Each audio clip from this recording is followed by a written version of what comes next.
audience. LoveLine may contain sexually oriented content. Listener discretion is advised. Adam Carolla and Dr. Drew. LoveLine, coast to coast. Hey, everybody, it's LoveLine. I'm Adam Carolla. That's Dr. Drew over there. Dr. Drew, board-certified internist, addiction medicine specialist. Phone number, 1-800-LOVE-191.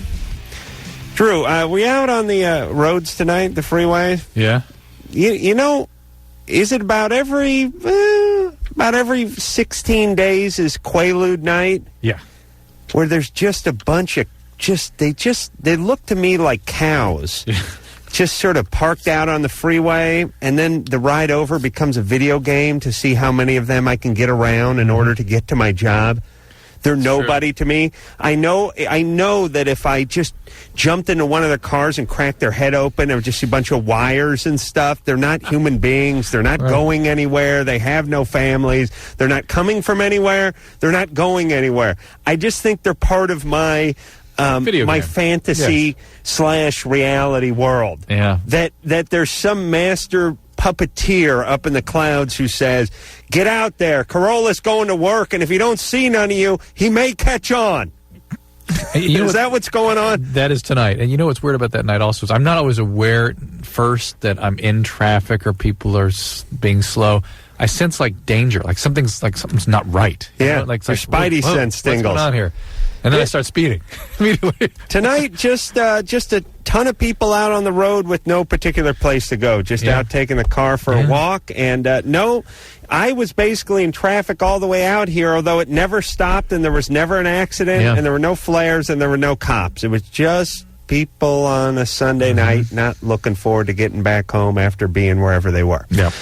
All right. Afro Man is going to be in here tomorrow night. Kevin Smith is going to be in here, big film director, talking about why he cut you out of his films.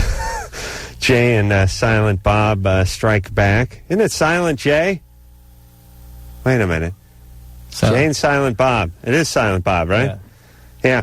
I had a nice little part in that film, or at least scene, and I think I heard I was cut out, so we'll get to the bottom of that tomorrow night. Okay. Let's go to the phones. Man Show on tonight. Yep.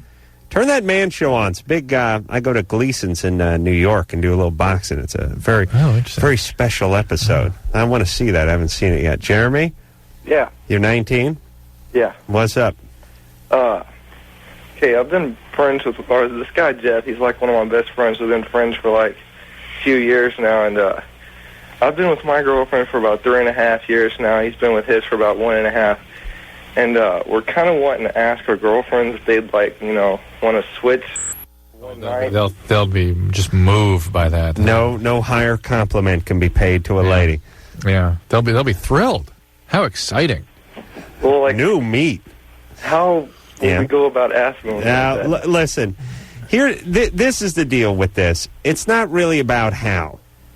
Here, let me use another one of my famous car analogies, which I haven't made up yet. But let's say you're selling. Let's say you wanted to sell your car, Drew. Right, okay. You'd have a price in your mind, right? You know what you wanted to get for it, right? It's not how I go about telling you I'll give you $20,000 or $50,000 for it. Right. It's sort of the price, right?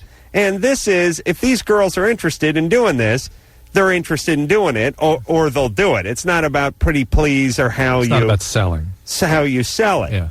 There's some women who'd never do this in a million years, and some women who'd be excited to do it. It's a smaller percentage, albeit, but it's not really about the container it comes in. Yeah. Now, if you prime them with a couple of wine coolers, it will probably be a little easier sell.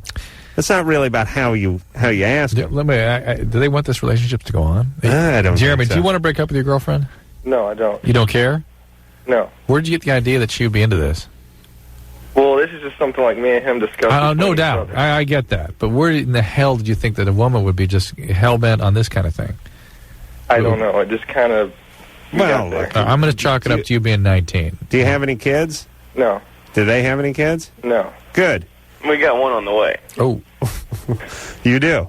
Well, I do. Oh, that's the other person who's on the line who we're supposed to magically know who he is? Yeah. That's Jeff. Okay, Jeff. You got one on the way. So not only are we going to jeopardize the relationship, but we're going to jeopardize the life of an unborn child by exposing her to you're God not knows kill what. the kid. You can. No, you're not. Look, that's not the concern. Jeff? It's not? Yeah. Yes. Listen to me, Jeff. You've been with this chick 3.5 years? No, it's about a year and a half now. Year and a half. Yeah. Oh, and Jeremy's been with his 3.5. Yeah. Okay. Jeff, you have a child on the way? I do. You believe me, if you do this swap 'em thing, it'll be something that will haunt the relationship. Oh, my God. It'll be something that you argue about and talk about for years to come. All right? You have a kid on the way, don't do it. If you didn't have the kid on the way, I'd say do it, because the relationship would then end 6 months later and no one would care. Okay? All right, sorry, guys. Look, just get some porn. Really? We got that. All right. Oh, beat yourself. good. Okay. No kidding. By the way, this is Daddy. Yeah. Well, I want to. We got that. I want to say Nice. something. I didn't have the class reunion, the 20-year class reunion. What? Was not mine. Mine's next year. But a lot of my friends were in a class above me. Did you go? No, I didn't go. But they all came out back to L.A. A lot of my friends. Oh, I see. Did they visit? Yeah, they visited me. Some stayed with me. And some of them have kids. And I got a friend, Alex. The guy's an attorney. He was one of my only normal friends. Yeah. He live on the hill? Yeah, he lived up the hill. Yeah. Jewish. So all the Jewish guys lived up on the hill. I see. And then the Goyim lived down the hill. But I went out to lunch and breakfast with him and his kid. Yeah. He's got this beautiful blonde-haired kid. He's probably 5 years old. This kid is like, it's like having a well-trained dog. He's like, thank you, after you, he's not whining and bitching, complaining. He's having like no tantrums, I buy him breakfast. He's like, thank you very much. He's smiley. He's polite. And I'm just looking at this little kid and I thought, we going to have to worry about this kid? No, done. He'll go off to law school or medical school or love his own family somewhere. Don't have to worry about him. Check him off the list. Why? Because he's being raised by two loving, educated, normal people who weren't completely effed up, who had kids when they were, 30, 32, not 19 or 14. And I thought, done. We don't have to worry about this one. And as I always say, what a utopia we would live in if people could do this. But no, we got Jeremy and Jeff knocking one out and then talking about wife swapping. And it's Jeremy's kid, or pardon me, Jeff's kid, who we're going to have to worry about. And believe me, we are. And why, as a society, don't we know it early? If we do know, why don't we do something about it? Why don't we just tag them? Okay. That's it, everybody. You want to solve every ill in society? Talk to my buddy Alex. Go look at his kid. If only Alex populated, now we'd have a crappy basketball team. I'll tell you that. We have no sports program. But you could leave your car windows wide open, leave your briefcase on your front seat of your car, and go into your house every night. And on hot nights, leave the front door wide open. Just shut the screen. Probably wouldn't you have to worry about mosquitoes. I don't know why, but I think we'd eradicate them somehow. Autumn? Yeah. Hi. Yes. I'm a lesbian, and I just want to know, like how to approach people. Well, you got to use your tongue, right? Yeah, well, I just don't really know. I never have came out and said it to anybody. All right. Why don't you call or get involved with the gay and lesbian, like they're youth centers in most cities. Okay. Okay, and give them a call and talk to people who've been through what you've been through. Okay. Generally, it's about being certain that the other person is interested in the same things you are. Yeah. And having a good supportive network of friends who understand what you're dealing with in case you are rejected or in case it results in some sort of derision, somebody treats you badly. Yeah. So you need some friends. You need some people who've been through what you've got. You ever been with a woman? No. All right. Most 15-year-olds haven't been with anybody, right? Yeah. So Well, not our callers. They've done anal by now. Of course. Listen, That's not being with someone. There's never been a better time to be a lesbian, by the way. Because only now, I would say in this era, if you go back and sort of look at the Earth's calendar, this is the only era where a lesbian woman can actually have sex with straight women who are just sort of, what the hell? You know what I mean? Like, look at that. As a lesbian woman, you can have sex with lesbian women and straight women. Dudes won't go for this, by the way. Gay guys, all they get is gay guys and the occasional bi. But a lesbian chick can get a straight 16, 17-year-old chick who's like at camp, or you just float them that. Are you uptight, line? You're not uptight, are you? No. You always wanted to try, didn't you? Yeah. Yeah, you can do that now. Gay guy can't do that. Gay guy's not going to get away with that, is he? No. No. All right, babe. What's up? You ever get molested? No. Really? Yeah. What, huh? No. Your dad beat on you? No. What turned you lesbian? I don't know. When I was like 12 years old, and I like never was attracted to boys, and All right. Okay. You're like out of the box lesbian. I mean, you came that way. Yeah. That's fine. All right, so talk about now. Don't announce it at school. You may get razzed or something. Yeah, I don't. Well, you need to go to a place where people go for support. There are gay lesbian youth centers in most cities. But also, wait, give me the book. I don't know. At 15, do you even want to show your face there? She can call. You do? Now look, let her open the phone book. It's in the front of the phone book. I should have the referral book there here anyway. Well, go get it during the commercial. You can't reach back 3 inches and grab the damn thing. I hurt my balls yesterday, by the way. I'm so sorry. Yeah, I'm in pain. I got to talk to you about that. I don't know. What referral book? I don't see it. What'd you do? What'd you do? Why are you telling me to get something that's What'd you do? I was playing basketball. I thought I strained my lower back, so I kind of went and sat down, the back, sort of hip back. Yeah. And that's where it hurts. Like, I threw my lower back out kind of thing. And then in the next couple hours, it started migrating down to the right nut. Kidney stone. Oh. Yeah. But playing basketball? Dehydrating? That's the perfect time. Oh, baby. To the nut? To the nut. Why to the nut? Because that's the way it was. It moves down towards the uteropelvic junction, uterovesicular junction. Oh.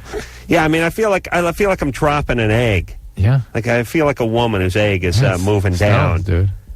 Yeah, but you've said that before.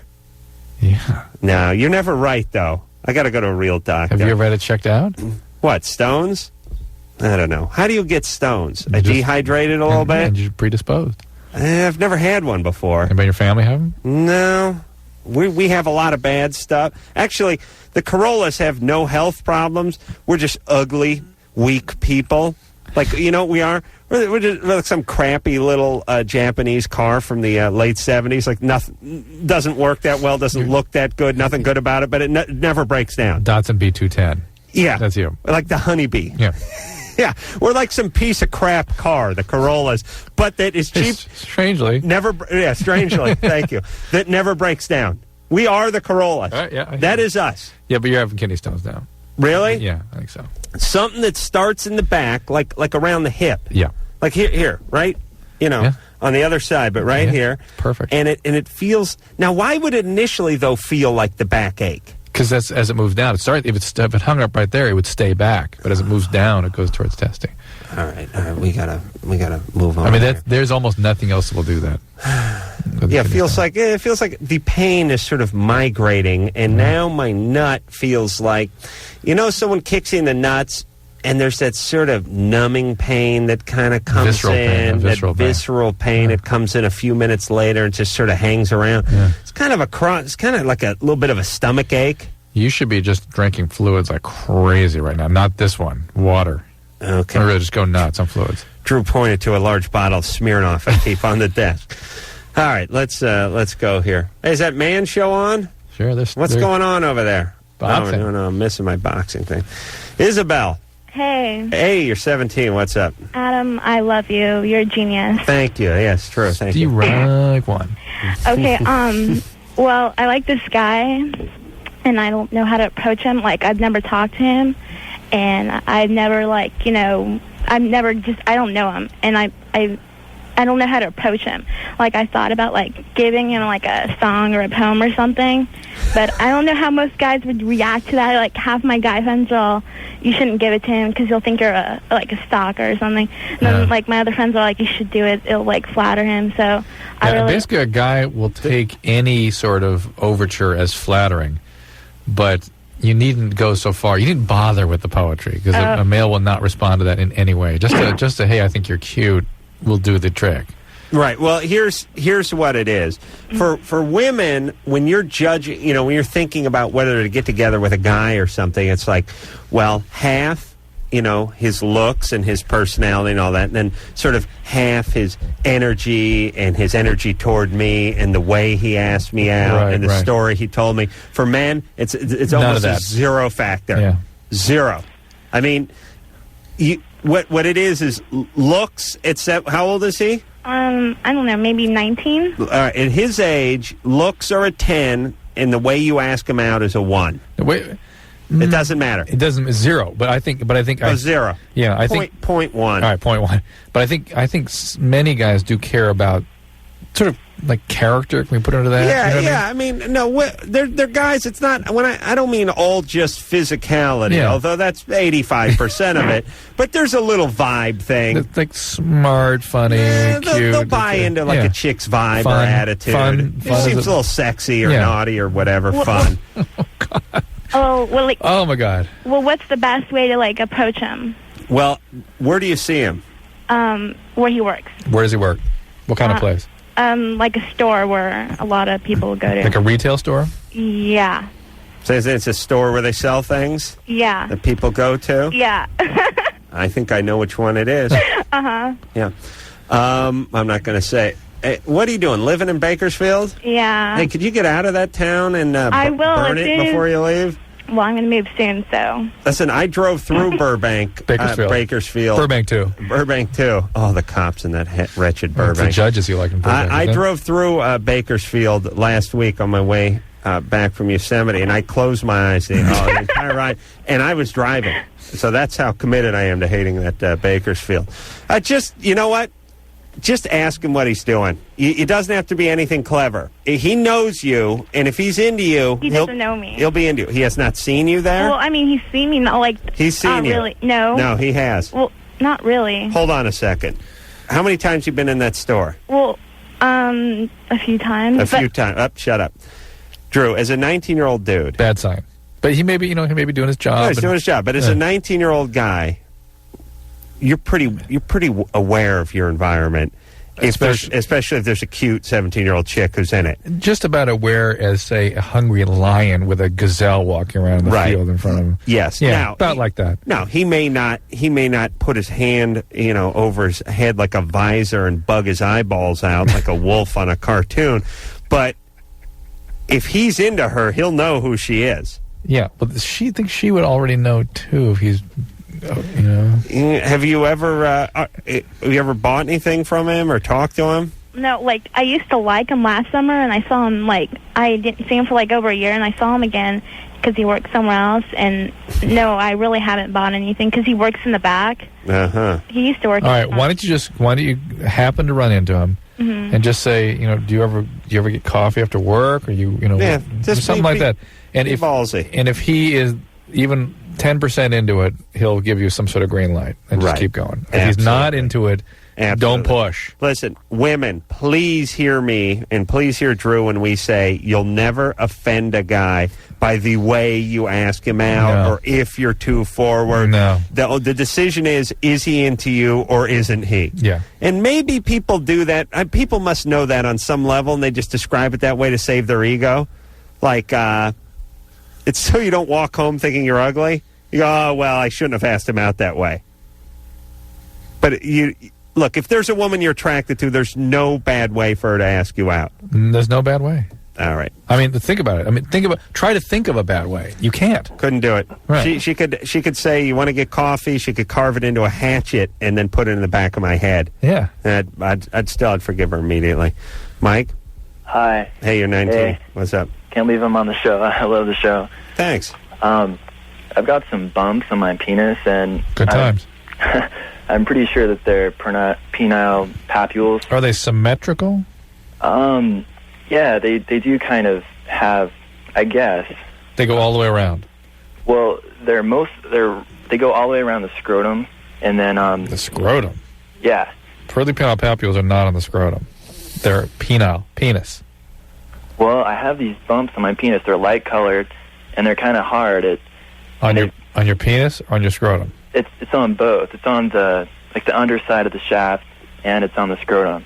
and it's been there since before I was sexually active. I understand, but is it mostly like where the penis joins the scrotum? Yeah, mostly. All right, those are something different. They're basically like sebaceous cysts. Those are totally different. Well, I was wondering, is there any? I mean, I know they're harmless, but yeah, I don't. This is not pearly penile papules, okay? Not, and they are harmless.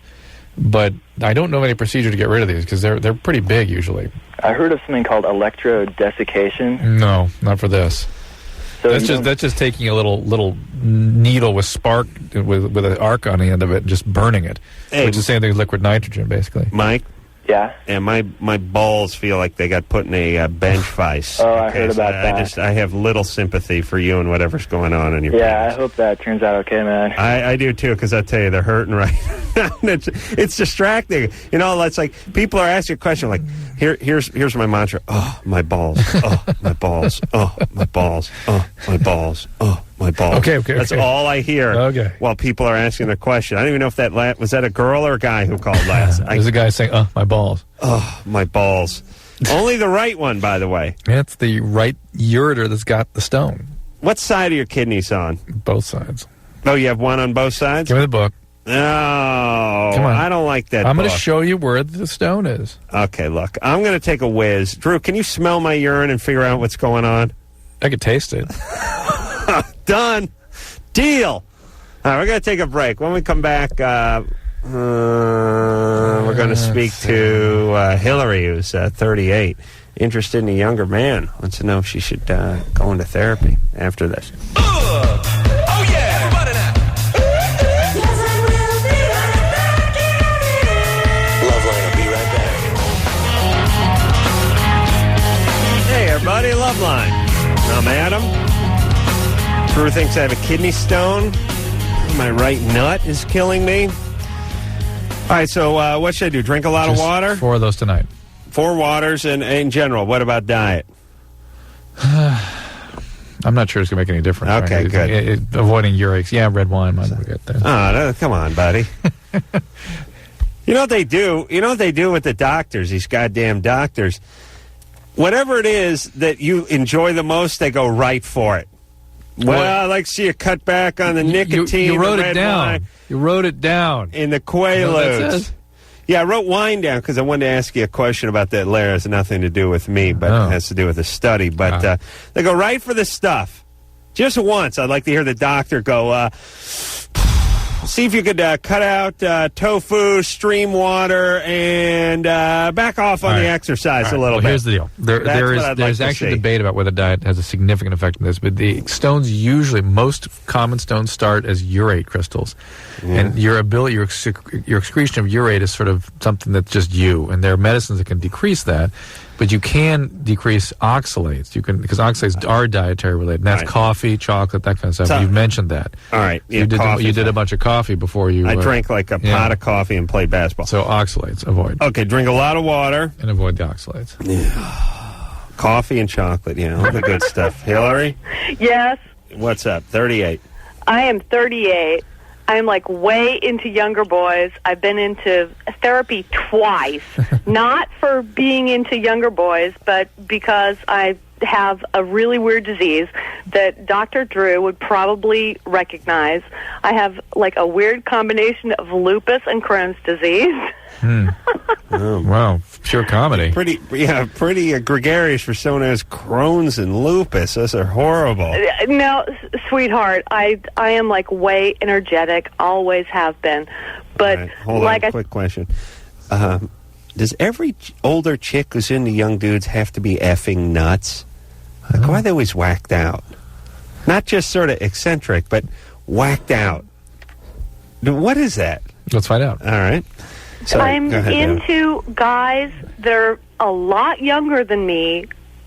How old? Okay, well, that explains 21 to 25. Okay. Right. I just want to know if I need to get back into therapy. What medication you want for your lupus and Crohn's? Imuran. Yeah. Amitriptyline. Compazine. Levsin. Prednisone. Pretty much Prilosec. Anything you want. You're not on any of the immune modulatory medications for the lupus. You're just on the steroids, just on the prednisone, right? Just on the steroids. And how was your Crohn's diagnosed? Well, no. Lupus is diagnosed, absolutely. And Crohn's is a positive lupus cell. Crohn's. Wait. Hold on. Hey, Hillary. Okay. All right. Hold on for a second. Here's what I love about our callers. And listen, I can tell people are nuts just by hearing them inhale. I no longer have to hear the words that come out of their mouth. Just before they start talking, I know if they're nuts. You said to her, how was the Crohn's diagnosed? Yeah. All right, here's the answer. Lupus, definite. Positive lupus. We have the positive lupus cell. Right. Was that your question? No. It was how was the Crohn's diagnosed? Yeah. But you know what that was all about. She doesn't have it. She's crazy. So we get the lupus story. No, I had a colonoscopy. Went up, took biopsies. I have Crohn's almost. I have white cells down below the first layer of skin. Okay, Dr. Drew understands what I'm talking about. My only objection is you not telling us that in the first place. You went right into the loop. No, we can't talk to her. No. Honey, you're so high. She used the F word again. You got to wonder if she's on, if she is high, too, by the way. I don't know. I can't get back to her now. Yeah. Hey, listen, I rest my case with the every chick in her late 30s who's into young dudes is nuts. That was your second time using the F word, too. It was not her first. You heard it the other 2 times, right? I know. All right.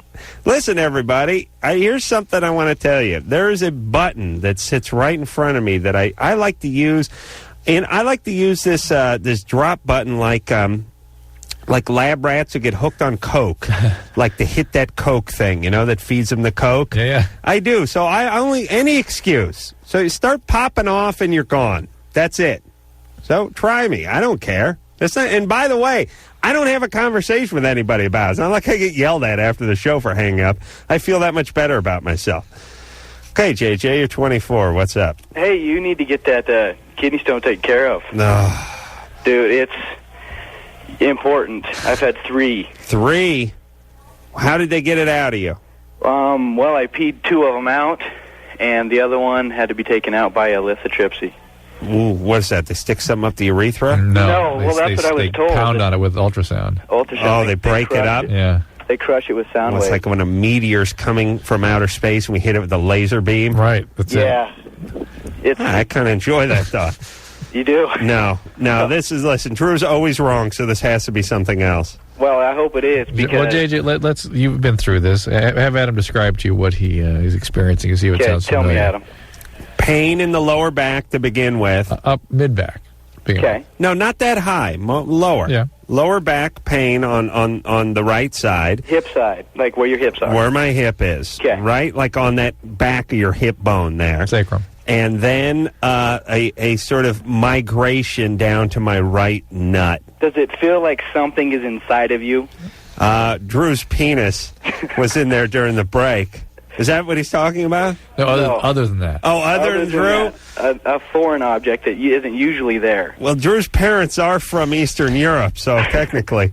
No, I don't quite have that foreign object feel. I have the pain in the hip that is now migrated to the pain in the nut, and it feels like there has been a migration, but I don't know what has migrated. Okay.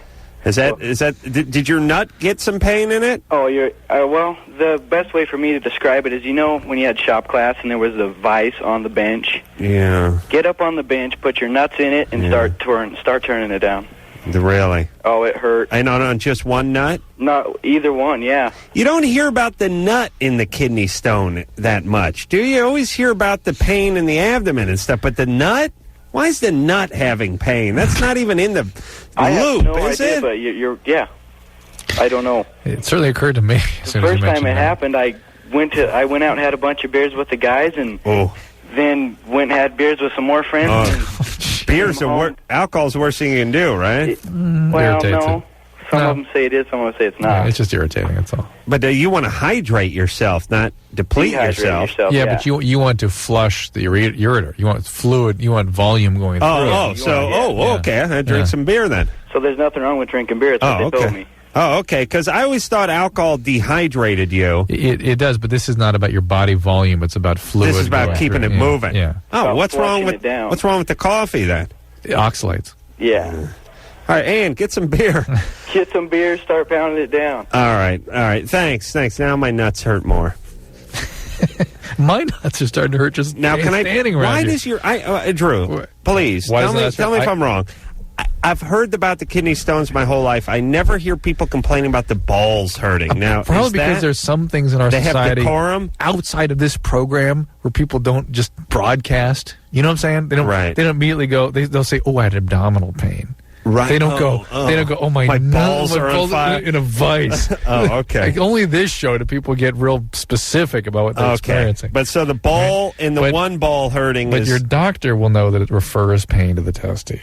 It does. Yes. Oh. Yes. It's not your testy going bad. It's pain to the testy. Bad times. And can we share our bathroom conversation? Yeah. What was that? About the bulge.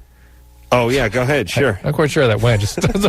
I know I couldn't pee after talking to you about your nuts and the bulge. Yeah, but everyone knows. Well, I have a hernia bulge that's just above the pube line there that's been with me for about 8 years, and I was asking Drew if that could have been the problem, and I don't remember what I said. What did I say to you? So I can't. Of course you know. Yeah, of course you know the bulge. You know of my bulge. You've seen the bulge. Megan? Yeah, hey. Hey. Hey, I love the show, and Adam, I just want to tell you, I know a lot of people call in and say they have your name written on their shoe. Mm-hmm. Well, I actually have an Adam Carolla shirt. I got it made, and it says, "Hooray for Adam Carolla." Wow. And I wear it to school, and guys love it. So. That's so awesome. Yeah, and my friend has one that says, "I want to be just like Adam Carolla." Wow. Yeah. That's huge. And your favorite town, too, it's Chicago. I love that. Yeah. But my question was for Drew, and I guess kind of for Adam, too. I want to get a lip ring, but I have the cartilage of my ear pierced, and that was infected. So I was wondering if my body would reject it. That's not the most typical rejection site. It's more eyelid, or eyebrow, rather. It could be eyebrow, eyelid, that'd be nice. But, you may be... First of all, there's two things. Some people have bacteria on their skin or don't heal as well as others. So you may be prone to infection. That may just be you. Now, the fact that your cartilage got infected in the ear is sort of a different issue because that's a very non-vascular area. It's common for it to get infected, and it's awful when it does. I'm sure you found out. So just because you had infection in the cartilage doesn't mean you're going to get it in the lip. But didn't that discourage you from doing more piercing? No. It only hurt. It didn't hurt that much. And I like the way it looks. If somebody got... Okay, you don't know, Drew, right? Because maybe the needle wasn't sterilized properly. No, it may have just been one of those things. You're right. Maybe just on her skin that day was the... That day. Yeah. But in general, if somebody got an infection in a certain part of their body... Would you say that person is more prone to infection than the next guy? If she'd gotten one in a normal, like a nose ring or something like that, I'd say yeah. But the cartilage just has no blood supply, so it's hard for the body to clear infection from that. You mean the real high piercing? The cartilage, yeah. Up on the top of the ear. What, did you get the tragus or something? Oh, I don't know. Well, wait. I thought it was cartilage hanging. What hangs off the bottom of the ear? That's flesh. That's just flesh. But everything hard. Cartilage is all the hard stuff. Right. Yeah. Okay. And then, Adam, I was wondering if you could say hi to my friend Julie. She's the one with the other shirt, and she listens religiously. She loves you too. So. Hey, Julie. Oh, thank you. Thanks for wearing that shirt. I appreciate it. Thanks, guys. Bye. Yeah, Megan. Slow down. You're 16. But don't slow down on that shirt. Yeah, put the energy into T-shirts, not hardware. Jesse? Yes. True, that would be a great bumper sticker. You're 19. Yeah. What's up? What's that? Okay, hold on a second. We got to take a break. I got to continue flushing myself. Are you hurting? More? Well, the more you think about it, huh? Well, this is the problem with the stone. It's kind of like a tapeworm or crabs or something. It's like once you bring up the fact that something's in you. See, up until tonight, it was like, I strained my back playing ball, a hot bath, and take it easy for a day and a half, and I'll be right back on my feet. But now I got this sort of imminent doom kind of thing coming. You're freaking out. Well, I'm waiting for this stone now. Now I feel like there's something in me, and it's it's gathering momentum. It needs to. It's going to get worse. It could. All right, I haven't got a stone so far in my life, and I'm feeling confident. I'm going to flesh this one right out, Drew. Yeah. And take this as a doctor, please, not as a man. But if you sucked on my penis, could you pull it out? And mine. And could you pull it out of me? Seriously, a totally non-sexual thing. Just vacuum. Yeah, I mean, Doug would be cool with that.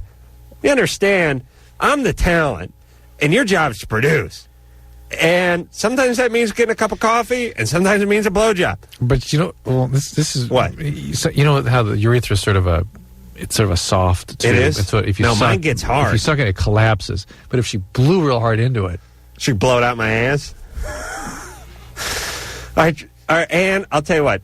First 10 minutes, just sucking. It's like, I don't know. I don't know if the stone came out. A bunch of white stuff came out. Let's sift through it and see if the stone's in there. All right, we'll take a break.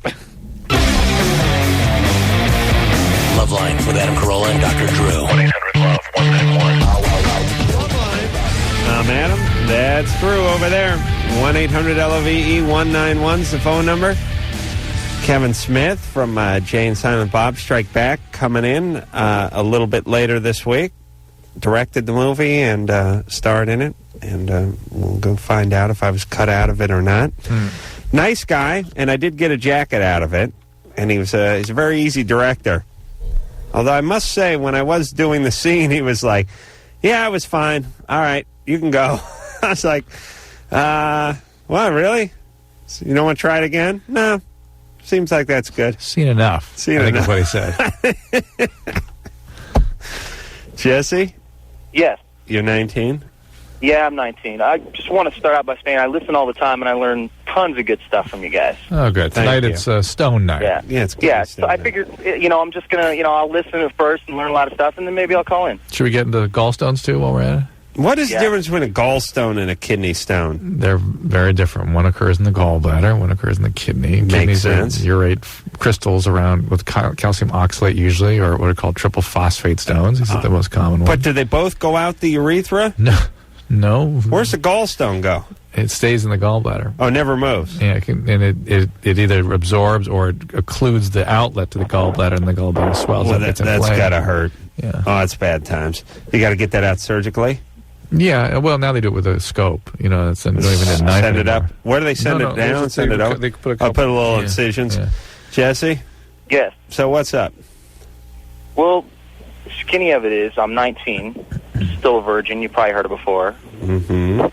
What I just don't understand. I mean, do I just go out and just have sex with random girls? Is that your plan? Yeah. Well, seems like it's not a bad idea. Is that what you want to do? Well, no, it's just something I'd like to get off my chest. You just want to get rid of just cast off that virginity any way you can. Yeah. For the most part. I like girls a lot. Have you have you had a girlfriend? I've had quite a few. How was that? But the relationships always seemed to end before it got anything serious like that. Why? I have no idea. Did you want them to end, or did she want them to end? Well, no. Most of the breakups were initiated by the girl. Why? What was the problem? Most of the reasons were, in fact, I need to date other people and stuff like that. So you don't know what the problem was. Something's wrong. No. Do they ever? The problem is, dude. Did they ever tell you? Did they ever tell you the real reason? No. I don't know. Jesse sounds a little weird. Hey, Jesse? Yeah. What do? Do you work? Yes, I do. What do you do? I do customer service. I see. I talk to people on the phones all day. Oh, really? Wow, because you really sound like you don't have a great temperament for that. But then again, anyone I ever talk to in customer service, I think, what the hell are you doing in this line of business? Perfect. You are perfect. I'm sorry. So, you need to not think about this so much. It can't affect your life the way it does. You're making too much of it. Right. Well, women, look. He's got a weird line, so I'm putting him on hold. Women are just as individual as men are. Yeah, of course. And more so. You're going to find some that screw you over, and you're going to find some that are great. More so. Come on, men are much more rigid and simple. Sort of, yes, they're easier to figure out. It's like a amoeba. Yeah, exactly, like a little Lego machine or something. A little one crank. Well, it's like you want to go study. You go to the Galapagos Islands and study sea iguanas. They're not going to vary that much from one to the other. That's just reptiles, basically. Right. Men are basically that way when it comes to their sexuality. That's right. The relationships. Okay. Jesse's like a little angry and a little weird and a little bitter, and he's got a chip on his shoulder, and there's a little paranoid and a little freaked out with the chicks. Let's ask him more. No, his line's bad. I don't want to talk to him. Whatever it is, Jesse, just relax. One thing women can definitely pick up on is vibe. Yeah, and Jesse's vibe ain't good. And would you agree with that his vibe is sort of negative or weird? I mean, a little bit. I think he just wants to get this thing going. He's 19. Probably all his friends have lost their virginity. Right. But imagine if you're going out on a date or two with Jesse and you're getting that, he wants to get this thing over with. Yeah. Kind of vibe. That and you chicks never tell me what's really going on. Yeah, I've been dumped by a lot of chicks, but they all lie, so who knows? Right. Kind of vibe. It's tough. I'll tell you the thing that's a real bitch. When you're 19 as a guy, you have no identity. You're working customer service, for Christ's sake. It's embarrassing, As a woman, you may not have any identity either, but who cares? You're still very hot, very desirable, very dateable at 19. As a guy who's 19, you're driving a piece of ass around town. Your dad's still yelling at you. You're doing customer service. You just have zero identity. Zero. Plus, you're a virgin. So it's like your confidence is at all-time low, and chicks pick up on that vibe. Do you think he's got to date like a retarded 13-year-old? Out of curiosity, do you think 19 to 28-year-olds, let's say, are aware of that, male or female, that the men stock's going to go up and women may not last so long or may go down? Do you think they're thinking about that? No. But why? What would you change about it? I don't know. Well, guys, more patient. I mean, just think about how much higher a guy's stock is at 35 than it is at 19 when he has zero identity at 19. Yeah. And nobody does, except for Drew over here, who used to, wave that pre-med thing around to try to get some poontang. David? Hey, what's up? I'm like, I'm cleaning carpets. I'm hoping to move into cleaning upholstery. That's where the money is. And my boss tells me I should get into fish tank cleaning because that's where, there's more money into that, too. What's up, David? Hey, what's up, Mayonnaise? What's up, Drew? What's happening, David? I just want you to know, what are the, long-term effects of, peyote, for doing it for the first time this weekend. You doing other hallucinogens or just peyote? Or have you done other hallucinogens? Just peyote. You've never done anything? You've never done exercise? How much pot are you smoking? Once a week. Oh, BS. David, how much pot are you smoking? Well, there's only 2 days in David's week. Oh, so that's right. Okay. Every other day. No LSD, no ecstasy. No. Where do you get peyote? Oh, my friend's bringing it from California. I mean, he's already here, and we're just going to have a party. Well, what do you do? Grow peyote? Was it made from a cactus or weed or something? Well, it's a hallucinogen, and I can't say that a single use is going to do anything, but it's obviously not good for the brain, okay? And repeated use of any hallucinogen puts you at risk for permanent alteration of brain chemistry. No, the one time's not going to kill you, but you could be vomiting for a few days.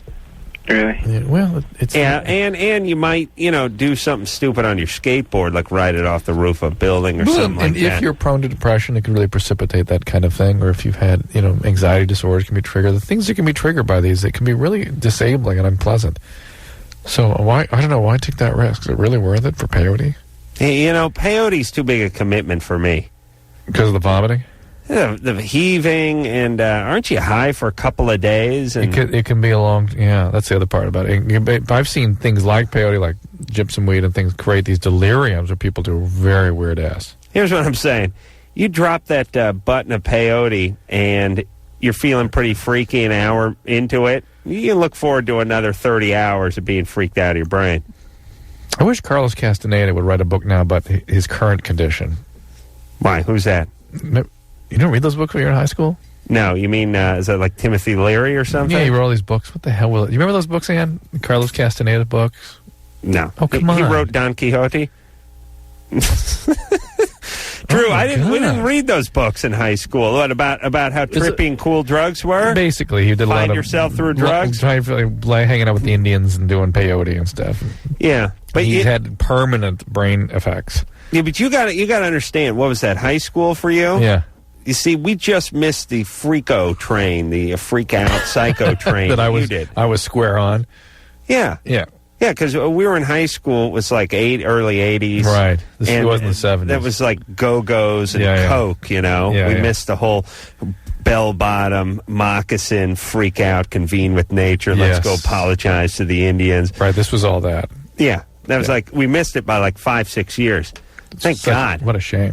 All right, we'll take a break. We'll be back. LoveLine. We'll be right back. Hey, everybody, it's LoveLine.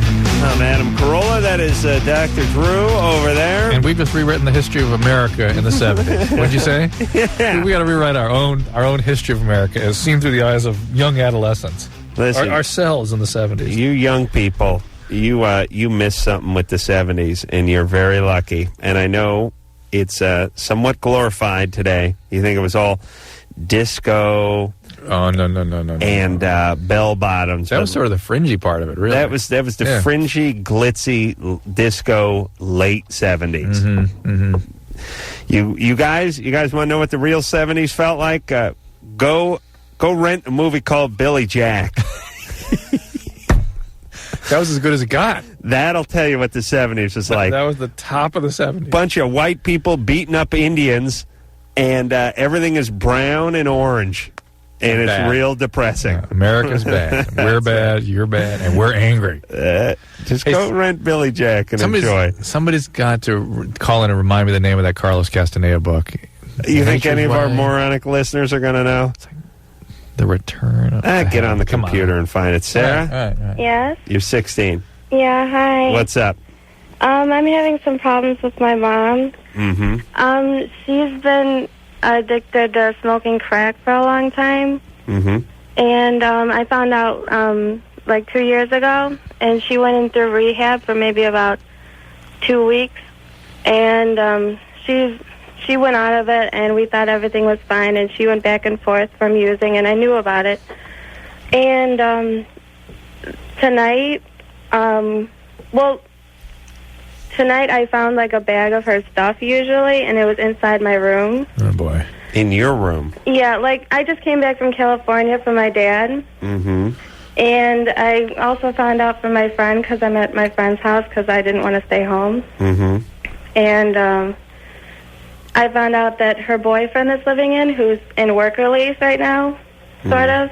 Work relief from prison? Well, yeah. Right. I mean, he's out of it now, but he's like, kind of like he has to stay at home and everything. Your mom sounds like a dynamite lady, by the way. She's got her stuff together. Got her act together. I know. I kind of get upset with her. Yeah. What about your dad? I mean, what kind of guy is he? He was the one who got her on drugs. Oh. Is he in recovery now? When I was younger. Is he still out, or is he in recovery now? He's recovered now, but he used to be an abusive alcoholic as well. All right, got it. All right. But he's like all fine now. So you think she's back on the crack now? I know she is because... All right, what do you want to do? Well, here's the thing. I don't know if I should tell my grandmother about it. Why don't you go back and live with your dad who's in recovery? Well, he's in California, and I really don't want to live with him. Why? Well, who the hell wants to live in California when all your friends are in Chicago? You're 16, is that it? Going into your junior year. Is that it? Yeah. Okay. Because I thought maybe you harbored a lot of resentments against your dad for what happened when you were younger. No, I don't have... Well, yeah, I kind of do, but... Why not? Can you get to some Al-Anon meetings? Or Alateen, rather? Yeah, I can in Libertyville, but... Have you been to that before? I've been to one meeting, but at the time she was like in the hospital and stuff. And you need to. Your dad is in recovery now, and he may be available to you in a new way. And if you open to that, it could help you through this. So how far away does your grandmother live? She lives in Florida. You got to tell everyone you can. And I think you got to tell not only the grandparents, you got to call the police, you ought to turn the drug in, you ought to call Adult Protective Services. Leave the cops alone for a second. All right, we'll call Child Protective Services then. Leave them alone too. Call your dad and have a conversation with him. Well, for sure tell your dad. Tell everyone you can tell, because you need all the support you can get. You need somebody to help you with this. Your mom is not competent right now. She's on drugs. Yeah. And you need help. It's not your responsibility. Other adults need to come in and step in and help you. Okay. Do you have any brothers or sisters? I have 2 half-brothers with my dad. But I found out that the boyfriend that's living with us, he's known about it, and she's starting to call the police on him. Yeah. Because she's parent. So he doesn't want to go back to prison, and so he knows about it, and he's letting her do that. Yeah. Well, hey, Sarah. Yeah? Here, let me tell you, and I'll just give you this real fast. Okay. You're a smart person. You're a sane person. You have a one-up on your mom and your dad and most people around you. I don't know why, but you do. I can hear it in your voice. Yeah, I'm kind of nervous. And you've been through a lot in your life.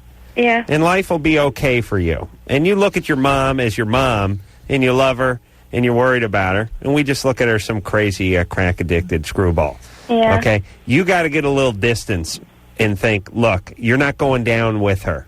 You love her, but you can't let her bring you down with her, okay? You got to take care of yourself. You have to get good grades, and you have to go far away to college somewhere. You do, okay? That's true. You need to go. I'm just afraid of, waking up one morning and she's not going to be there. That is a possibility. That may be. It's a decision she made that there's nothing you can do about. You can go to Al-Anon or Alateen. You can call your dad. You can call for help, and you can realize that this isn't your responsibility and that you need help from whichever adult is willing to come and help you. Right. All right. Good luck. You know, interesting brain imaging point about her. You sense that there's really somebody present with her. There's a real self there. Yes. It's not all that fractured, damaged stuff. Yeah. And I do. I was talking to a psychiatrist last weekend who was saying that there is now an independent. A study showed they're trying to figure out why some people have these sort of seemingly genetic endowments where they're just better able to handle incredible trauma in childhood. Right. And they think there's just maybe some people that can just handle. You've talked about this before, right? Yeah, I always just call it horsepower. Yeah, horsepower. But it's about being smart. But what's interesting, they found one independent variable, which is being attractive. As though if you're attractive, you bring people to you to rescue you and to connect to you and to keep coming in. You mean physically attractive? Physically attractive. Isn't that bizarre? Yeah. And that to me triggers a whole lot of other thoughts about, holy God, does that mean that's another... We got to punish the ugly again? Once again? Right. Well, they deserve it. They are ugly, Drew. My head immediately goes to obesity. Don't worry. You know what I mean? And that genetic mark, Yeah, don't worry. Your kids are pretty. Tristan? Yeah. You're 16? Hey, what's up? What's up? What's going on, Drew? Hey. Hey, so I always hear you guys' opinion on how girls are trouble if they don't like their dad, right? Yes. I was wondering what your opinion on is if they don't like their mother. If the girls don't like their mother? Yeah. We call them a teenager. You're fine. Yeah. Okay, cool. Now, look, if you're their lesbian partner, there may be trouble. Even then, no. All right. Now, I really think that a woman's temperament and almost sexual disposition and just sort of general disposition as she relates to her intimate partners is laid out by dad. Well, mom can F it up a little bit, but it's generally dad. We certainly hear a lot of that. Put it this way, Drew. Would you rather date a girl who had... well, no. Okay, I'm gonna give you a tough call here. Right, you ready? all right. You're dating a young woman, okay? Let's just say you're in your... let's say you're 23. You're dating a 23-year-old woman, right? Yep. Would you rather she had some problems with her dad? Let's just say on the scale of 1 to 10, let's give her 10 being the most problem, abuse and alcoholism. Would you rather she was at a 5 with her dad or a 9 with her mom? 9 with the mom. Right. Yeah. You got a much better shot. Yeah. Yeah, I don't know why, but that's the way it works. You know what? A lot of the stuff with mom is early in life. Right. And women have an easier time with all that for some reason. They individuate better. Or they identify more strongly with mom because they are mom. Right, they're not separating. I mean, they got a vagina. And the later stuff is more the interpersonal stuff, and that comes on with dad. Yeah. All right. So don't worry about mom. Christina? Hi. Hey, you're 13. What's up? Well, I heard like a couple weeks ago, like this girl called in, and she said that she, like when she was little, that she would like play with like her girlfriends and they would like touch each other and stuff. And then Dr. Drew said that that was like bad and that she had like gotten abused or whatever. And I've like done that with like when I was like in kindergarten to when I was in 3rd grade. I would like me and my like girlfriends would like touch each other and stuff. Well, exploration is one thing. I mean, we were talking about someone who had explicit sexualized behaviors. They were trying to stimulate towards, genital stimulation. Yeah, we were like doing that. Okay.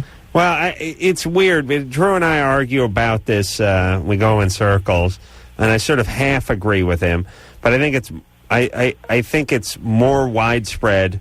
And Drew agrees with this. I know you're going to jump in. But what I mean is Drew says this comes in the face of abuse. This is a byproduct of abuse that came before it. With somebody, one of these kids. With a lot of them. One of these kids. I think there's a lot of this that goes on that is not in the face of that abuse. And then it's experimentation. And it's hard to say what's sexual and what's not because you got the person's cooch in your face or you're playing doctor or whatever it is. So it all feels sexual except for at age 6, it's hard to feel sexual. Right. But here's what I think it feels like. It feels like it's naughty.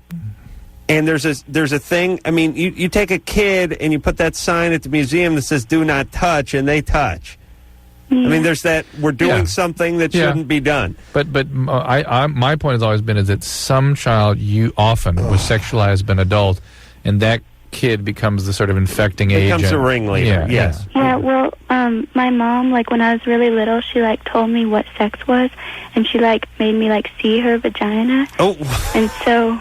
Okay, see, you had to crap on my point. She made you look at her? Yeah. She couldn't just get a book, huh? Too cheap. Well, she got a book, too. But... Now, what do you mean, look at her vagina?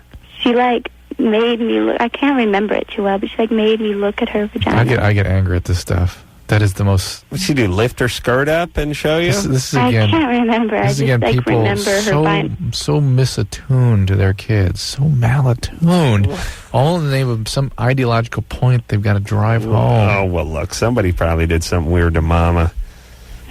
My, you know what happened? My mom showed me her vagina once. And just as she flipped on the vacuum cleaner, I thought I was going to get sucked up into there. That's why I'm in therapy right now. True story. That fits with your pathology, by the way. Thank you. All right. So, look, are you all right now? Are you getting raped? Well, like a couple summers ago, I was like molested by my cousin. Oh boy, here we go. All right, but meanwhile, you come from from a family where that kind of stuff's rampant. Probably normal, right? Sorta. Okay, baby. Look, let me give you your 5-year plan. Okay. Do not get pregnant. Okay. Do not get pregnant. Get your grades Do not up. get pregnant. Get your grades up and your skirt down. Oh my God. Do you hear me? That? Yeah. All right. That's what I like to say. Here's what I want to see: hair up, grades up, panties up, skirt down. That's what I would yell over the PA if I was the principal of a school. Grades up, hair up. Oh, no, wait. Panties up, skirt down. No, it doesn't work. Well, how about grades up, panties up, skirt down? We call it the GPS system. All right, there you go. Global positioning. Or that's right. Wait. What? I remember the name of that book. I was trying to think. It's like it's the road to something. Carlos Castaneda, and of course somebody from Oregon has now to call in with the title. Somebody's going to call in. Yeah, somebody's got it. Yeah, you know they don't. Let's see. It's always, how old are they? 16. Always a disappointment. Oh well, now with the computer, maybe. Steven? Hey there. You're 16. What's up, smarty pants? Hey, I'm not smarty pants. All right. Anyway, there's like 3 different books, and they're all on like the same thing. Yeah. What's the road to what? Or the way, or the road, or the... Yakoi Way of Knowledge. No, that wasn't it. A Separate Reality. Yeah, it was the other one. The Art of Dreaming. Either one. I guess it was Separate... That's all Carlos Castaneda? Yeah, that's all Carlos Castaneda. I guess it was Separate Reality. It's really good stuff. Thanks. Yeah, it's all sick. Did you read it? Sick, twisted. Yeah, my dad handed it to me, and I got most of it, and it was really good. It was like mind-blowing, Yeah, well, it's all... listen, just call Mr. Cassidy and see where he is now. Why? Just how do you know? Maybe he's doing quite well. Maybe he is. You think he's like with Timothy Leary? Yes. Since his ashes have been shot into space. Didn't Leary get his ashes shot into space? I'm sure. Do you guys care where your ashes go? No. No. You know, it's weird, though. You know, it's always weird. It's like, look, you're dead.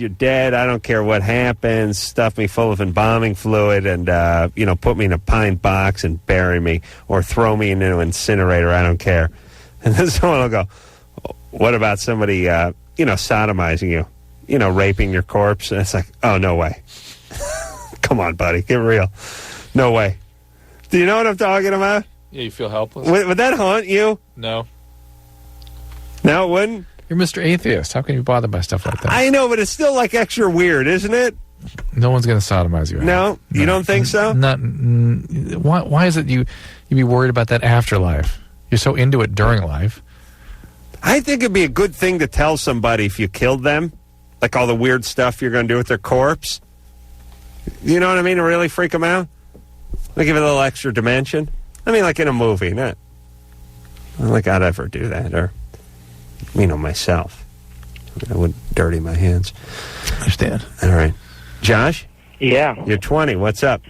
I have a question. Me and a friend of mine, we have another friend who is going to have both of his testicles taken out. Why? Because he has cancer. No, I may have to have one removed. Well, the doctors are going to have to remove him. Both of them? Yeah. That's what he was saying. Well, he wasn't saying, but his mom was telling us. How come you never hear about both of them? Why do they always seem to take one? Because that's usually the way it works. Why wouldn't you get cancer in the other one? Why, they're right there. Same reason one of my nuts hurts and the other one doesn't? Yeah. I don't know. That's just what they said. Why that you have they two had to take things. both of them. All right, that's fine. And we felt kind of uncomfortable about talking to him about it because we didn't know where he kind of stood on it. Are they going to help him save some semen or freeze some semen? Well, we didn't know about any of that, but we were wondering if he was still going to be able to get an erection. He will be, I suspect, totally normal. Probably have a better erection because it's lighter. And I look at my testes. I have big nuts and a small penis. I think it holds it down. I think it weights it down like a sandbag on a balloon. They'll be able to replace his testosterone levels. He just won't have any sperm in the semen. So, all right, it'll just kind of be like getting a vasectomy. He won't be able to... Exactly. He'll need some extra supplements because the testosterone producing cells are no longer there either. If you have cancer in the testicles, are you producing sperm? Yeah. It's not affecting your it probably sperm is. output? Lovely. Your sperm output? Probably is, but may not make infertility. They would harvest some sperm before they cut. And would they cut his sack off? No. They just leave the sack. Empty the sack. Maybe put some sort of prosthesis in. Fantastic. All right, Josh. Thank you. Take care there, buddy. Hey, good times, right? Right. Ben? Hey, Adam, you're one of my, favorite comedians, and I was wondering how come I don't see you in more movies? Yeah, it's a fine question, because jackasses keep cutting me out of them. That's why. Really? I have to ask Kevin Smith when we see him. It may have something to do with Adam refusing to go to talk to casting directors. Ever. Auditions or anything. You could be so funny. Well, let me tell you this, Ben. Thank you very much. I do appreciate that, and I'll just put this out there. Nothing I've ever done in my career has ever been handed to me. And it sounds like a pompous statement, but what I mean is I figured out a long time ago, whatever it is I want to do, I'll have to do it. If I want to be in a TV show, I'll have to create the TV show. And it's the same with the movie. If I want to be a movie star, I got to make the movie, and we're in the process of doing that. So it'll happen soon enough. You are? You're yeah. making your own movie? Well, I mean, we're writing a movie, and who's doing it? Oh, Ivan Reitman's doing it. Oh. Yeah, so it's a big deal, and it'll be good, and me and Jimmy are doing it, and, Jimmy's doing all the work, and we'll do that probably in a few months. Probably in a few months it'll come out, or you're just No, it won't come out. I think we'll hopefully get starting on filming it in a few months. Oh, all right. Yeah, so don't worry. All right. Thanks, Ben. Hey, you're welcome. You have a question? Actually, I don't. Oh, really? Well, good times there, buddy. You're right, Drew. If I went out on an audition every once in a while, I would probably pop up in a movie or two, but we'll just work it out for ourselves. Jesse? It's Kelsey. Kelsey? Yes. You're 24. What's up? I have a question for Dr. Drew. Mm-hmm. Can you be allergic to someone's semen? Yeah. Okay. We do hear it from time to time, but it's always hard to pinpoint whether it's actually that or something else. But we always question them on it. It causes vaginal irritation sometimes. No, this is orally. Whenever I swallow, I feel like it acts as like a laxative, and I was wondering if it could be an allergy. You want to move your bowels after swallowing semen? Yes. No, that is not an allergy. I'll tell you, though, Jesse, I could shoot you a nice musket ball tonight. I think I got a stone in there, Drew. I'm telling you. Wait. Let's not let her go that Hold on. If I got a BJ, I think it'd just be like, pow, and I'd blow off the back part of the woman's skull. It's just like she committed suicide. I think it's musket ball size. Nice. It's a musket ball, about the size of a two more of these to or drink. something. You got 2 more to drink. Let's get going here. All right. Do you want to talk to Jesse? My sack's hurting now. Let's talk about that. My balls? Yeah. They're hurting more, and they started hurting the more you talked about the kidney stone, the more they started hurting. Could be the fluid. Is that hurting it? Why? I'm moving it. Oh, good. Hey, Jesse? Yes. Or Kelsey. I mean, Kelsey? Yes, I'm Kelsey. sorry. You say the semen acts as a laxative? Yes. That's ridiculous. No, yeah, it's ridiculous. Could never happen. Impossible. But there is something called the gastrocolic reflex. When you put things, particularly warm things in your stomach, you can actually cause a stimulation of bowel movement. But I would think you'd also notice that when you drank, tea or coffee or anything else, you'd be sort of used to that. God bless you for swallowing, though, Jesse. No, this is the first guy it's ever happened with. So. Yeah, good times. Good times. It's nerve gas. Right, Adam? But it's great for the guys. Like, you a little backed up, baby? Huh? Got just the thing. Yeah. I got a little frothy laxative right here. Just hold still. Yeah, that's right. We really get that loose. Just, forget about the route. Go right in through the rear end. I'll really loosen that bowel up. That's what I'll do. I'll go for a little sodomy, I'll loosen it up, like loosen up the wooden spoon, more in a laxative, right? I think the stone is migrating north. It's getting into your brain. All right, I'm going to see if I can pee this stone out. We'll take a break. We'll be back. LoveLine, 1-800-LOVE-191. We'll be right back. Hey, LoveLine. I'm Adam. That's Drew. Phone number 1-800-LOVE-191. Let's talk to Matt, who's 46. Matt's going to give me the real name of that book. Thank you, Matt. What's up? Hi, gentlemen. It's great to talk to you. You're both fabulous. Thanks. The real name of that book is Journey to Ixtlan. It's the third one by Carlos Castaneda. That's the one. And it's the first one in the series that doesn't talk about drugs. The first two go on at some length about Datura, Jimson weed, and peyote. Yeah. Good. Did you read those books? Yes, I read them. Yeah. Didn't the 70s suck? Yeah, they did. It was the beginning of the worldwide competition that's given us what we've got now. Well, how... Uh-oh, wait a minute. This man could be blaming the man for everything. But, no. Matt, how bad was the architecture and the cars? Oh, my God. I mean, everybody, picture... 1974, picture what an American car looked like in 1974. And forget about American car, any car. A Ford Granada. Piece of crap. If you were from Michigan, a 69 Chevy looked pretty terrible by 1974.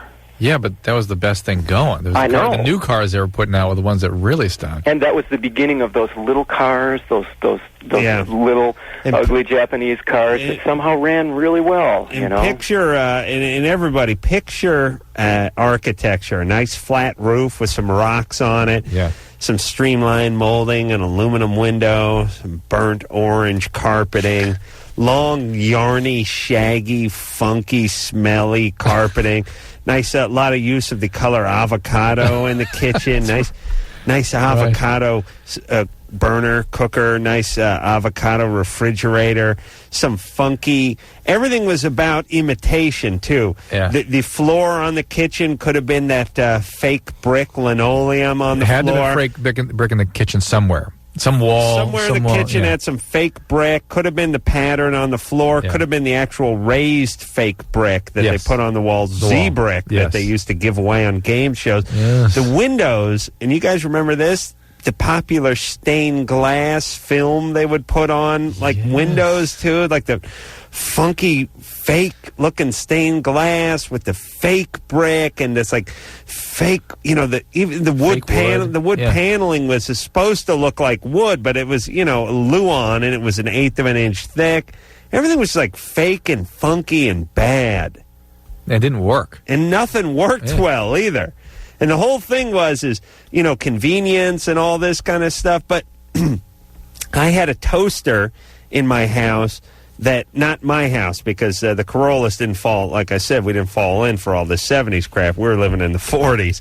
And now my mom is up to, well, she's in the 40s still, but she's in the later 40s, 47, 48. She's entering into the 49, I think. But there was a toaster in the house I bought 2 years ago that was remodeled in the 70s. Toaster built into the wall, so you'd pull the toaster out. Remember all that weird built-in stuff? Like, hey, instead of having a blender, we'll have a little blender jack on the countertop, and you'll just set your blender into it. Oh, that's a time saver, because we all know we use our blender like 4 or 5 times a day because we all got lockjaw.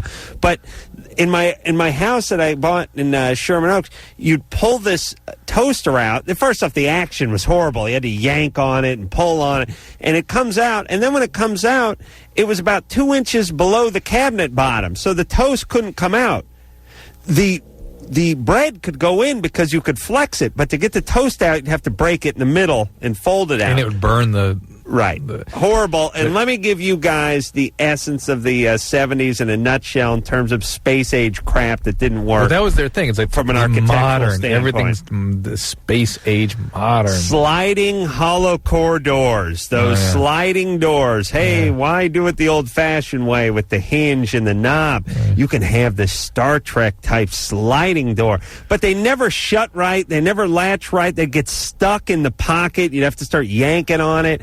Everything was junk. Every piece of wood was hollow. Every car had a huge gas-guzzling V8 into it that got about 130 horsepower tops. I mean, imagine a big, like, 6-liter gas-guzzling V8 that put out 125 horsepower. And the cars had fake crap on it, too. Fake wood stickers on the side of the car. How about those vinyl roofs? The Landau top, the Townau top. Yes, the upholstery on the side, the outside of the car that the sun would hit and it would explode. All in about 3 weeks. Yeah, it's so funny. Yeah, like go watch an old episode of Cannon. Watch them drive around that LTD with the opera windows and the padding on the roof. It's like, look, here's what I was thinking about that. You guys cannot figure out a way to get the dashboard from exploding inside of 18 months, and that's inside of the car. You really think you should be upholstering the roof of the car? How long you figure that's going to be good for? That is true. That was called there was the Landau top and the Townau, I think it was called. Townau. Oh, the Brougham. Javier? You're 14, you're born in 1987? No, Javier don't have his phone. He doesn't have his radio turned down. Javier? All right, he's got to turn his radio down, you little tard. Rob? Yes. You're 28? Yeah. What's up? I got a question. I just started taking Prozac about 2 months ago. What kind of project? Prozac. Taking Prozac. Prozac. Oh, right. Okay. Right. So now I was thinking about doing the drug ecstasy. I'm curious how Prozac affects that, because I've heard some different things. Well, why are you taking Prozac? I suffer. There's a history of chemical imbalance in my family, so it's depression. And I suffered for a couple of years, and I didn't want to take anything, and finally I did, and it works. It feels pretty good. You feel a lot better. Yeah. You have a history of doing drugs? No. No drugs before? Well, marijuana and some booze, but nothing really. Are you a daily pot smoker? No. Not a regular pot smoker? No, I didn't start smoking pot until I was in college. What do you want to do with? You've been out of college for 8 years. Are you a regular pot smoker? No. Okay. Why do you want to check out the X? You've never tried it? No, I have done. I've done X about 4 times in my life, and I'm doing it with a girl. So okay. That I just kind of met. So yeah, it'll be fine, right? Well, there's 2 things. One is it depletes the chemicals that you're trying to support with the Prozac, and so it makes your depressions worse.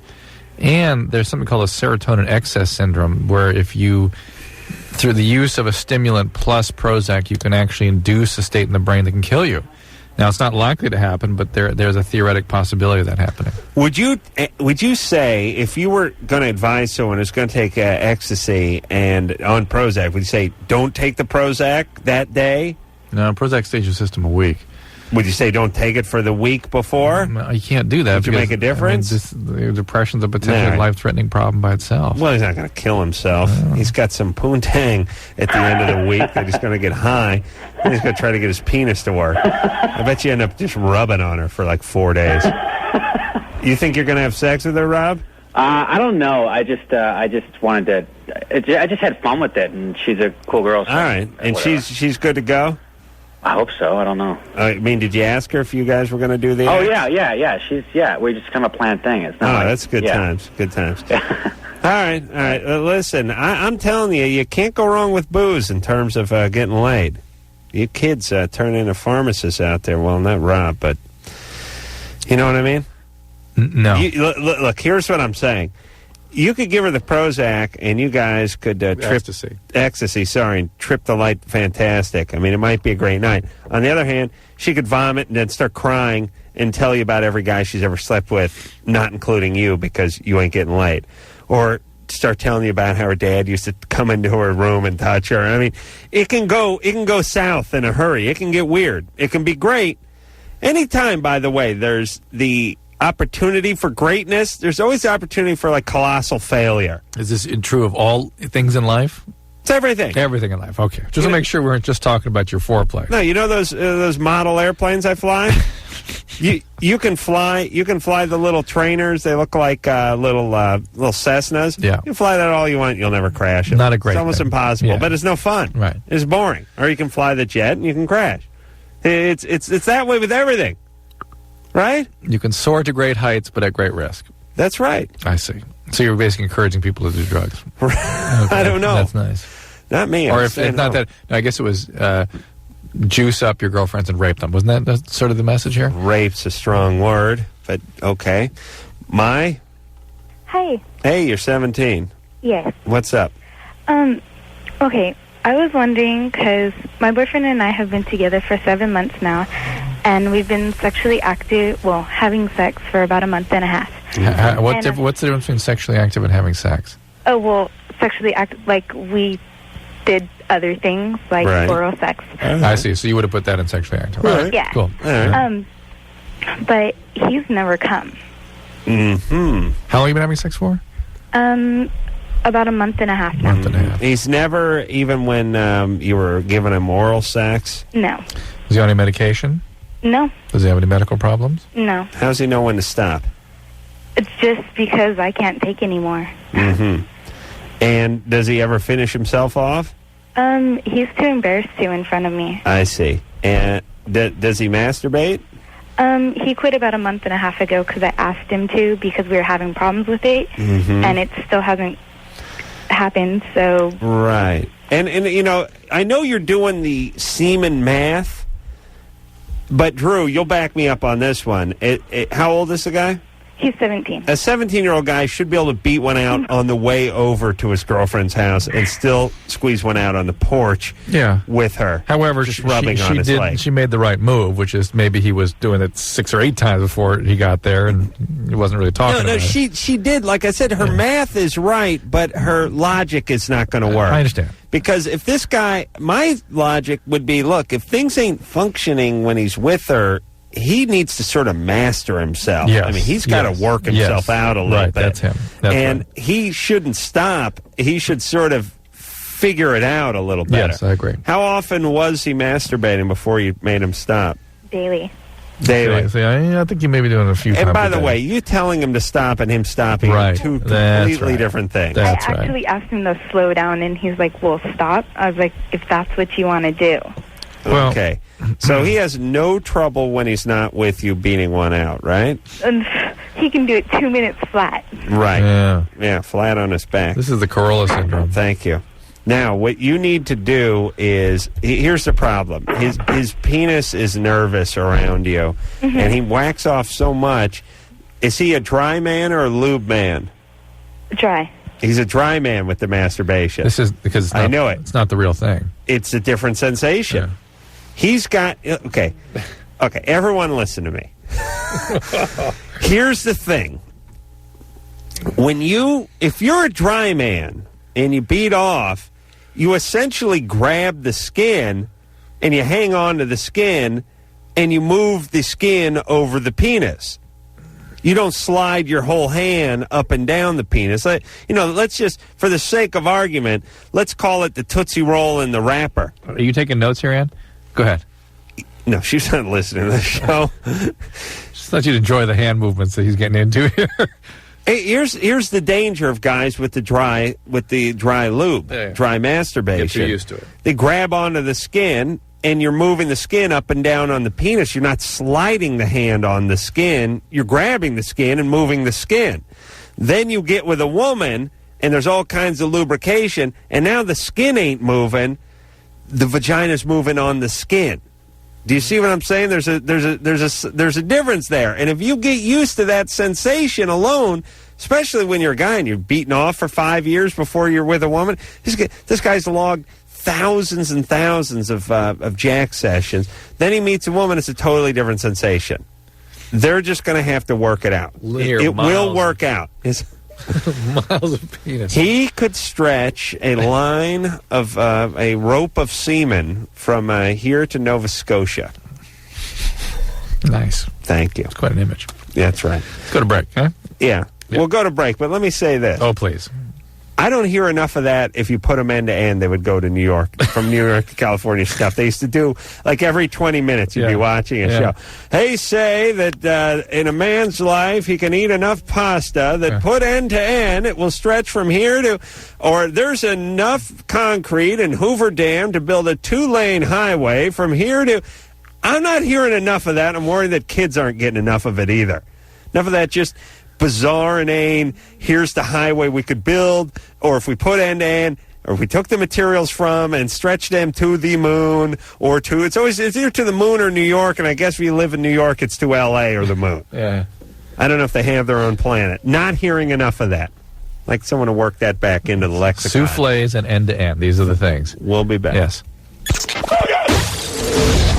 LoveLine. We'll be right back. Call on the 1-800-LOVE-191. LoveLine, everybody. Mom Adam, that's my good partner over there, Dr. Gorgeous. Drew.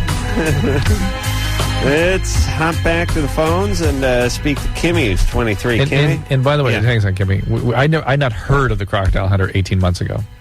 Oh, we were talking about the 14 months crocodile ago. hunter on Animal Planet and how Drew's kids are crazy for him. And I was saying how kids are going to all grow up and be able to have that phony Australian accent.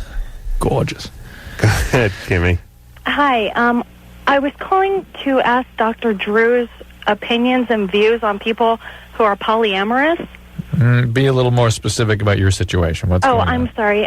People that can fall in love with... No. You. What's up with you? Oh, me? Mm-hmm. I'm married, and I have girlfriends. So are you a lesbian? No, I'm bisexual. You're bisexual. And how does your husband know about these girlfriends? Oh, yes, of course. We're completely open with each other. Does he have boyfriends or girlfriends? No, he's not really interested in that. Well, now, hold on a second. Can you be polyamorous alone, or does the relationship... I mean, what is that? Is that like swinging, or are you bisexual? Or? She said bisexual, yeah. I know, but what is the definition of polyamorous? I mean, people who can fall in love with more than one person at the same time? No, all right. Who can't do that? You can't do that? Anyone can do that. It's easy.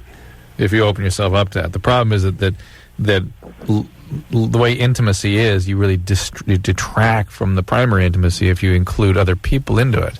Well, you got to look this way. You only got so much to go around. So if you end up splitting it. That's basically right. No, we have my relationships with my girlfriends, who are usually my submissives. Because There's the key word. Someone just rang a cowbell, an imaginary cowbell in this room, and here are my submissives. You don't have any kids, Polly Holly, do you? No. Okay, good. Until we get out of our wild ways, there's no reason to bring children into it. There you go. Excellent. I suspect your husband's up to something more than you think. Either that or he may be an addict. What, is he do drugs or alcohol or anything? Oh no, he drinks socially, but no, we're very straight people as far as pardon the pun, as far as drinking and drugs. We don't do that anymore. We had our fun back when we were young, but what does that mean? What does that mean? Well, when we were younger, because we met in summer school, and when we were younger, we used to drink and do drugs together and stuff. Okay. But then we both kind of grew out of it. What drugs? Oh gosh, he only did pot. I did. Right. I tried just about everything. Did you do heroin? Oh no, that was a big no-no. Listen, my balls are polypainamous right now. Is it Kimmy? Yes. Yeah. Anything ever happened to you growing up? Yes, of course. Anything as far as any kind sexually of abuse. molested? Just trauma. Just trauma. Oh, well, I was raped when I was 15. Oh, before what that? about before that? Before that, no.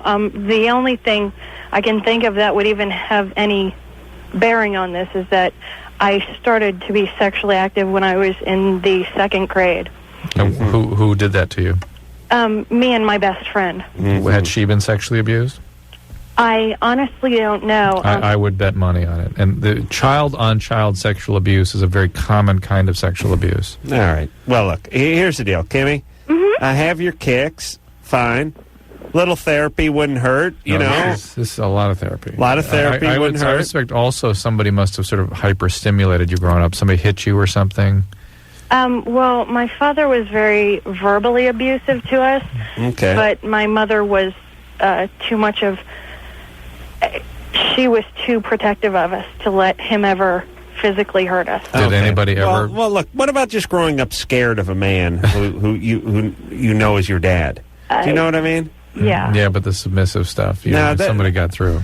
Listen, Kimmy. Yes. You go out and get yourself a super tanker full of therapy, and then, work out a few things and have your kicks, and then you have your kids after that, right? Yes. All right, good times, baby. All right, thanks. But listen, there's nothing wrong with a little acting out, but you gotta work it out too. You can do both. Work it out? Yeah. Yeah. Acting out doesn't get you anywhere. You That's got just, energy. Yeah. You're going to be poly whatever into your 50s. Yeah. Acting out is just an expression of what's going wrong inside. It doesn't change or grow what's going on inside. And a husband, I think you're going to find as an addict he's up to something you don't know about. Just believe me. Monique? Well, yeah. Monique, you're 32. I'm 32. What's up? Well, I have 2 questions. First of all, Adam, when you start to make your movie, I want a crew. I'm a film major, and I'd love to crew on your movie. I didn't know what crew was. But, well, anything. I'll carry out the trash. I don't care. Sure, all right. You can start by getting me a cup of goddamn coffee. A cup of coffee would be excellent. There you go. Thank you. So, my real question is, though, I had my tubes tied, and I wonder... I kind of lost my sexual drive briefly, but then I went away for 2 weeks, and when I came back, it just kind of came back. But I didn't know if this was temporary because I'd been gone for 2 weeks, or if this is really affecting my libido. Where'd you go for 2 weeks? I went to the CSU Summer Arts Program. Mm-hmm. All right. And did they give you any medications before or after this? No medications. I don't even take aspirin. You weren't on the pill or anything before you? Nope. Had 2 children completely without any, no anesthetic? Nothing. Okay. They didn't give you any anesthetic for the procedure? Oh, absolutely. Okay. Well, yeah. All right. Listen, Earth Mom. Monique's a nice woman. I just want to get to the next call. That'll happen from time to time. Look, I'm sure she's fine. I'm sure after having a procedure that involves your reproduction and your vagina and all that good stuff, as a woman especially, it's going to affect your sex drive. It usually doesn't, but I suppose it could. And, but the point is you're back now. Yeah. Don't worry about it dropping off again. Javier? Yeah, hello? You're 14. Yeah. Oh, well, didn't we talk to Javier? No, we couldn't get to him. Oh, yeah. What's up, Javier? Real fast. Yeah, what's up? Hey, I don't know whether to tell my girlfriend I love her or not. You don't know whether to or how to? Whether to. Do you love her? I don't know if I'm in love with the whole idea of being in love or in He's love like with you, her. Adam. He's in love with the idea of love. Like, he's just making that up. Actually, like, you know, like being with her, you know? You do like being with her? I do. But he can't tell if it's her or just his feelings. I don't want to scare her off. Yeah. Well, how long have you been with her? About a year, 4 months. I think you can tell her. Oh, yeah. Tell you love her. She's waiting. Yeah, all right. That's fine. Tell her you love her. It'll be good for her. It'll make her feel good about herself. And might get you laid, too. All right. All right, but don't get anyone pregnant, Javier. I'll try not to. You realize if your name is Javier, you have a 80% higher likelihood of getting someone pregnant before your 18th birthday. That's nice. All right. I just read a study on that, all right? Okay. Especially coming from the North Hills. Uh-huh. Oh, boy. Guys like you, Adam, too, they're in love with the idea of being in love. Steep Valley, baby. Ooh. All right. All right, no man's land out there. Move out of that North Hills as soon as you can. All right, thanks a lot. All right, Javier. All right. Take care. Tell her you love her, enjoy. Look, tell everyone you love them. Ball sack's hurting. Really? Yeah. That's what all the impatience about. What kind of pain can drink this one. Can I get on? You got any painkillers in the car? Drink this one. Maybe Shouldn't you keep something in the car? Not with you around. As a woodworker, I keep a tape measure in my car. I really do. Yeah, but if you drove to your friend's house every night who had tremendous needs in their house, you'd empty that car. All right. We'll be back. LoveLine. 1-800-LOVE-191. Well, there you have it. Another fantabulous episode of LoveLine in the ground. And this is about as close to a history lesson as we're going to give in this show, wouldn't you say? Yes. Yeah. I'm on my fourth bottle of water, and I'm going to pee out my right nut in a second. Is that possible? It's floating in my sack. Good. That's what I wanted. All right. We'll take ourselves a little extended 22-hour break. Afro Man will be in here tomorrow night. And until next time, it's Adam Carolla for Dr. Drew saying mahalo. This has been LoveLine. The opinions expressed on this show are not necessarily those of the staff, management, sponsors, or this station. The producer for LoveLine is Ann Wilkins Ingold. LoveLine is a presentation of Westwood One Entertainment.